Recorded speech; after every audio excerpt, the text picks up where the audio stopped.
Hello guys! So, ani adita karon sa maisan kay mag-update tapod ko sa ato ang mais. So, katong niaging vlog na ko, niaging video na ko. So, katong nga time is naglimpisa mi kami tibok pamilya. Teres, na ako mga ate dito. So, naglimpisa mi ato nga time.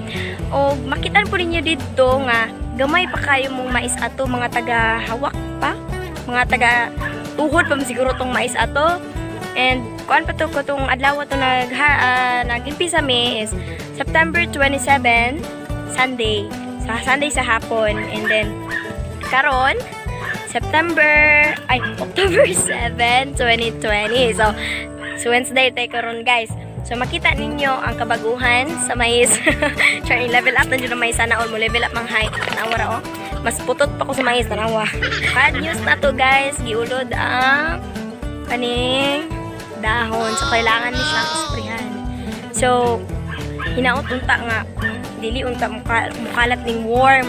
Bad worm. Diba guys? So, ayan guys. So, next, inig pag anihon na ni guys or sanggion na ni guys, hinaot na dili unta ni mo ulan no para matarong dito sa sarunggi pa para ingkamot yun. Muna na kanong adlaw guys. Bye-bye.